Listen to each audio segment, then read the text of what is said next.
We have the panel ready, we have the fall detector on, we have the help button on. Now we're actually going to go and do the installation into the phone line with the two-way voice transmitter. This is the installation checklist that's come as part of the package. It's in the bag. So you can follow along now because I'm basically going step by step through the installation guideline. The first thing I'm going to do is I'm going to plug in the transmitter into the power source. So I'm going to show you where the power source goes, red to red. It just simply plugs in. From here, it just plugs into the wall. You'll notice the green light is on, and that means there is power to the unit, and it's a perfect. We're now going to connect the telephone line into the panel. We have a telephone here, but it's already taken over the wall connection. So here's all we have to do. We take out the existing telephone. We always want to take the main jack with our panel, and we plug it into the wall. Then we take the customer's telephone and we plug it into the back, and there's a little spot with a telephone symbol, and it simply clicks in there. And then just to test, I always pick up the phone and I hear a dial tone, so I know the connection is proper. And if you have a look again at the panel, the green light is on and all is well.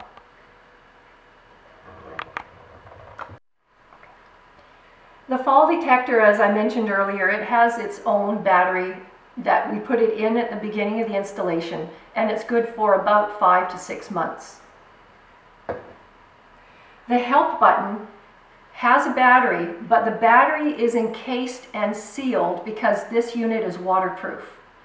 The battery is good for about 3 years, and after that point, this whole unit will be replaced by St. John Ambulance at no charge to the customer. The panel runs on electrical power, but it also has a rechargeable battery here.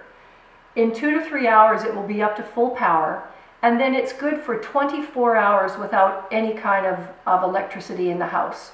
So as long as the phone line is still working, the transmitter will work as well. So following along the installation checklist, next is setting the time on the panel. As you can see, there's a keypad on the back, and it's very, very simple. All we do is we push P, the clock symbol, 0, clock symbol. Works on a 24-hour clock, so it's 11:05. P, and when you hear that chime, you know it's done perfectly. The other thing I would like to mention is by touching and pressing number 3, that increases the volume of the panel. And you want to have this as loud as you can get it, because the majority of people that we will be working with are hard of hearing. So you want to make sure we can get that up as loud as we can.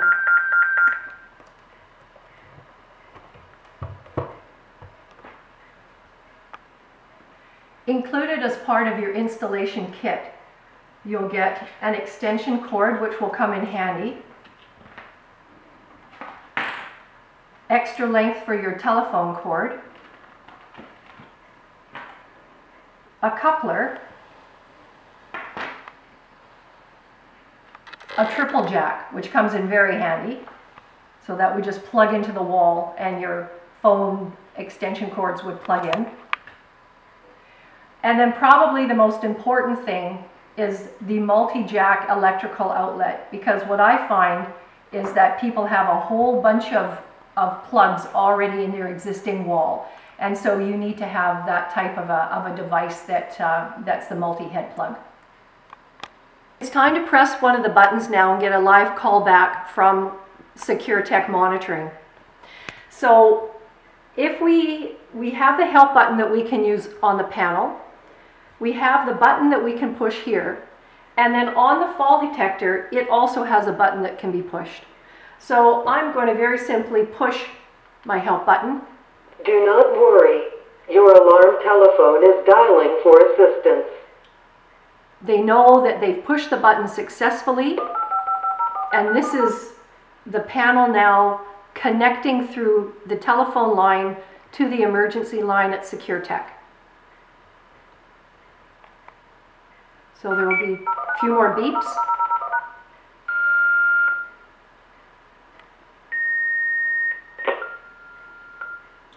There we are.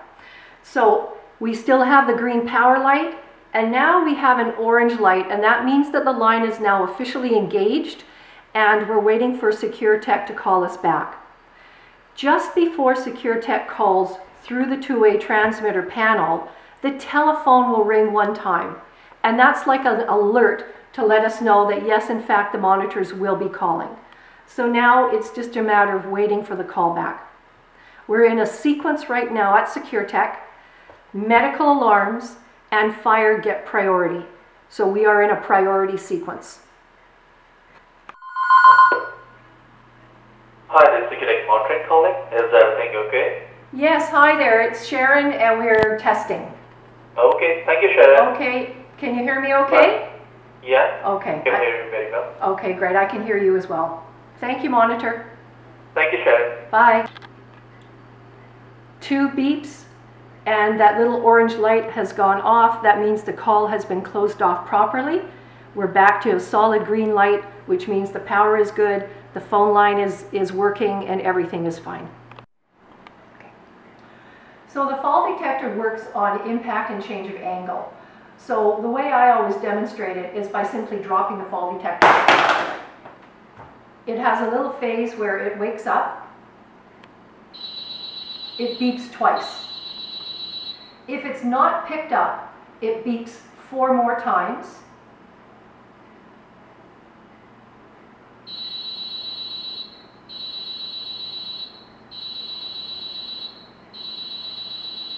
And then the call goes through to the panel. Do not worry. Your alarm telephone is dialing for assistance. If the person doesn't need help, they push the green The cancel emergency button. call has been canceled. And that's the end of. It does not have to go through to the monitoring station. The person gets up in the morning and they have their pouch ready. And let's say, oh, in accident, they end up dropping the fall detector. And as we recall, it actually is going to start to beep. It beeps 2 times as a warning. If the person reaches down and picks it up and puts it into that neutral position, it'll stop the call right there. It does not have to go to the next sequence of 4 beeps and to the panel. So if it's picked up in enough time, it just stops.